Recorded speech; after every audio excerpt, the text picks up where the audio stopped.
back to Kindercrafty. Today I have a really fun video for you all. I have repurposed a piece of furniture in my home that we were no longer using. I took an old media cabinet or armoire or armoire, however you pronounce it, that we used to house my big bulky TV in, and we currently weren't using in the new home, although it's a lovely piece to look at. It was empty.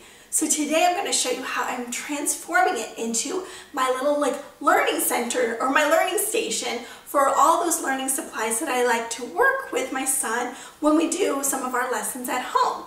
So those of you that have watched some of my previous videos know that I'm a former teacher and I have lots and lots of school supplies. In fact, at this home we have a whole garage full of stuff that was in my former classroom.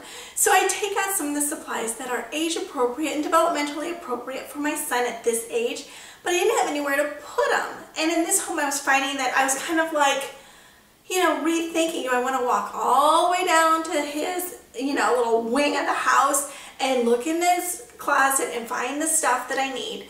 And I was finding that I was kind of being a little lazy about it. I would just be like, oh, I'll do it later. Well, now I've got everything organized and in one place, so I thought I would share it with you. And if you all that like to supplement your child's learning at home, or if you're doing some homeschooling, you might particularly find this helpful. So come along. Hey you all, so this is what used to be my media cabinet or armoire. It was from Pier 1, I think like 14 years ago. And we all had one like this. These big cabinets to hide those huge, bulky TVs. But now we don't have those anymore. We all have the real streamlined flat screens. And so everybody's changing their furniture to fit the needs of our TVs, right?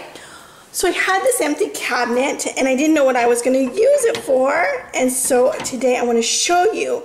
Okay, so here's that media cabinet all opened up. I'll show you what I did.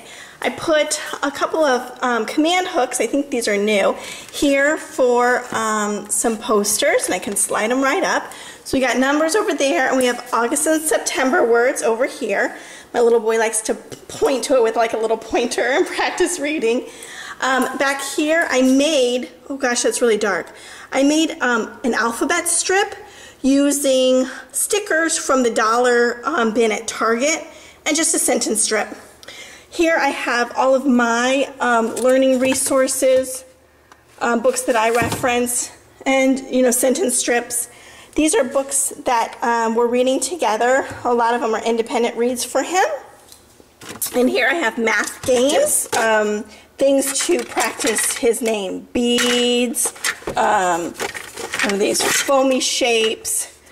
And here is all writing stuff. So I've got a little pad of paper, one of these erase boards, some of these Melissa and Doug water things, they're really cool, and a dry erase. And here I've got, these are letters, they go with these pegs, and he just puts the pegs into the shapes and it spells out his name. What's in here? Oh, these are books that he is reading. They're part of his guided reading practice. So I've got his sight words that he's practicing and some easy readers. What's in here? Oh, in here is his little Tag Junior books, and these are alphabet cards. I've shown these in videos before. See that little guy? He's tucked in there with some alphabet cards, and then there's like 3 or 4 of those books down in there. And that's a good independent practice if I need to give him something to do by himself for a little bit. These are 2 reading series I'm going to start working on, and you saw one of them in his basket. This will eventually be his book box, a box of books that he can read independently eventually, but right now he's still guided practice. So these are the 2 series I bought. This one I'm really anxious to dive into. It's a Scholastic one, and I got it from Barnes & Noble, so it's easily available to any of you all. This is Handwriting Without Tears. It's the magnet letters, so he can learn the formation of letters. We're not to the stage where he's even like picking up a pencil and writing at that point. So this just shows how to form the letters, and there's cards to show directionality from top to bottom, left to right. And here he loves this game. It is Hot Dots. If you don't know this game, let me just show you. You have a little pen and the dots. This is matching the capital letter to the lowercase. And so you touch it on the dot next to the letter.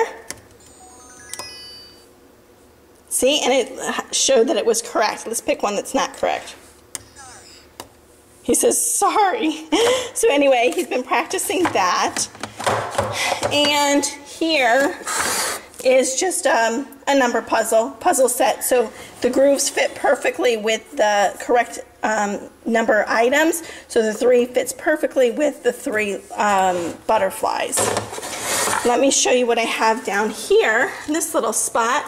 So this is a counting game. I just leave it in this box, even though it's big and bulky, because I just think it's easier to contain it all in there. So it's just numbers and number cards to match the quantity. In here, he's got these Lego readers. This is just a fun one if we need a break from learning time, or if I need him to do something by himself. He looks at the pictures in the book and puts the pieces together. But the thing that I love about it is actually a story. So you could turn it into a learning time by pointing to the words and actually reading it, and then having the fun of building the things too. Here I just have some of these 1-inch blocks. I've got so many of them, you all, but this is just enough for us to do patterning or counting. And I even have an empty basket. I've got room to move, you all. Okay, so let me show you what's in the drawer. In the drawer we have games. We just picked up this Diggity Dog one. It's pretty cute. You have to listen to how many woofs and go that many spaces and match the colors. Then I've got these 2 number games that I bought years ago at Lakeshore Learning, and an alphabet puzzle, or puzzle. And then eventually, if I can find it in all of my teaching stuff out in the garage, that's where we put all of this stuff when we moved.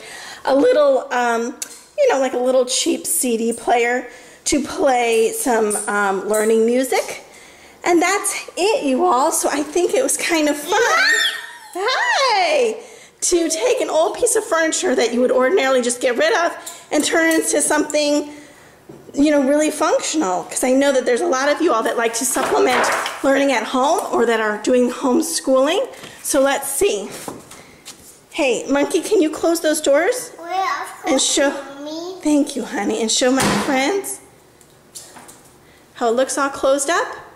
And then when you're done, it's nice and neat, and you've got your living room back in order.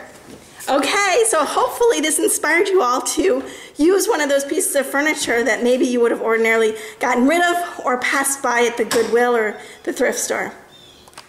Okay, so I hope you found that helpful. I thought it was a really neat use of that space. I have room to grow so that I can change things out as his needs change. And if you have any questions about some of the specific supplies that I mentioned, go ahead and leave me a comment below. Thanks for watching, and we'll see you next time. Bye-bye.